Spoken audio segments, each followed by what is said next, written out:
Mio Signore ti loderò, con tutto il mio cuore glorificherò il tuo nome.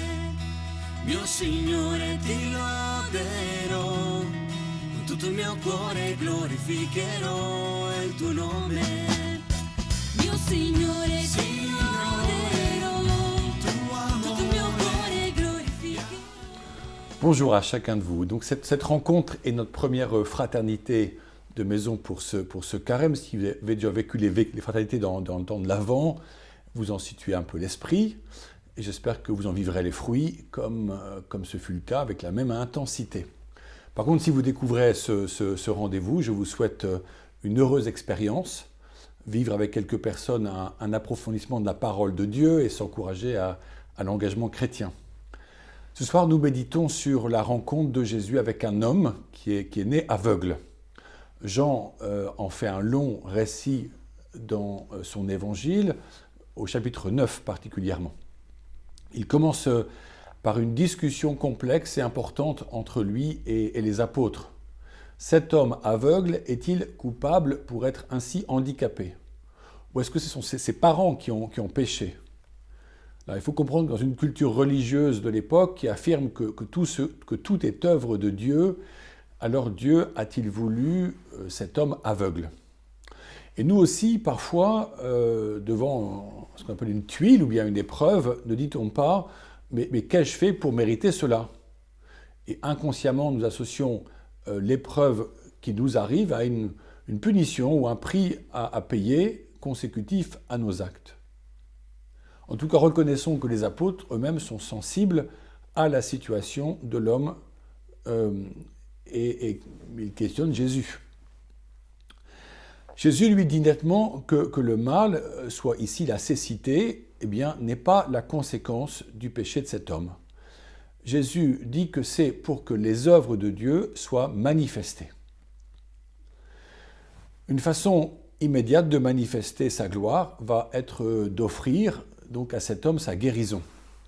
Et c'est là un merveilleux cadeau. Même si parfois on dit que cet homme va perdre son mode de vie et au fond sa rémunération, car il ne pourra plus mendier comme avant. Jésus, une fois de plus, offre la miséricorde qu'il habite. D'ailleurs, on dit que la miséricorde, c'est le nom propre de Dieu.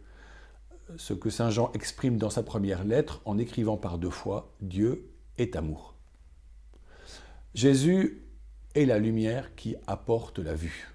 Et dès à présent, nous comprenons qu'il ne s'agit pas seulement de la vue physique, mais de la vue intérieure, soit celle du cœur. À quoi nous sert-il de voir avec les yeux si nous n'entrons pas en relation avec les autres en voyant la richesse intérieure, si nous jugeons sur l'apparence, ou on dirait sur le look? Maintenant, comprenons bien que Jésus est la lumière et il nous pousse à nous rapprocher de lui. N'est-ce pas ce qui se vit durant le temps du carême? Nous cherchons à nous détacher de la vie habituelle pour venir en sa présence, pour un chemin particulier avec lui. Une remarque sur la pédagogie de Jésus dans ce chapitre. Jésus prend sa salive comme un principe de vie et il l'applique sur l'homme. Nous pouvons voir là un geste sacramentel. Il y a une matière, la salive, il y a un geste, il y a une parole et enfin un envoi. En fait, tout y est. Dans les sacrements, le prêtre ou le diacre prend une matière, il dit une parole accompagnée d'un geste et il agit, on dit in persona Christi. Donc ça signifie au nom du Christ ou dans la personne du Christ. Et cet agir, eh bien, il est efficace. Il advient réellement ce qui est célébré. Par exemple, Dieu pardonne quand le prêtre donne l'absolution au pénitent qui est contrit, qui regrette son péché. Ajoutons bien entendu donc que l'homme doit acquiescer et répondre au don de Dieu. La grâce, elle arrive par l'initiative divine et l'homme y répond en prenant sa part, en acceptant sa responsabilité et en se mettant en route. Jésus en appelle ainsi à la dignité de l'homme créé libre à l'origine. Dieu ne fait pas sans nous-mêmes, même s'il nous devance en nous aimant le premier. Ce qui est étonnant, c'est que l'aveugle qui ne voit encore rien, qui a les yeux pleins de boue, s'en va ainsi sur la seule parole de Jésus pour se laver dans la piscine de Siloé. Quelle foi donc! Et là-bas, lavé, il voit et il revient bouleversé. Alors cet événement merveilleux conduit à une transformation qui est telle que les gens ne savent plus qui il est. Est-il effectivement l'aveugle qui mendiait? Certains l'affirment, tandis que d'autres le nient. La joie de cet homme, au fond, elle dérange et elle trouble. On voit avec étonnement et même tristesse que la guérison qu'on pourrait qualifier d'impossible, mais qui est effective, rend parfois aveugles ceux qui n'entrent pas dans l'œuvre de Dieu. Sommes-nous parfois ainsi, quand monte en nous l'expression « ce n'est pas possible ». Écoutez combien de fois des personnes disent cette expression « ce n'est pas possible », ou peut-être même nous-mêmes parfois. Alors cette semaine, pourrions-nous aller voir Jésus et lui demander de nous guérir de l'aveuglement dû à notre péché? Irons-nous nous confesser, par exemple, auprès d'un prêtre? Enfin, comme c'est le temps du partage maintenant entre vous, eh bien, nous voulons vous laisser 2 questions pour ce partage.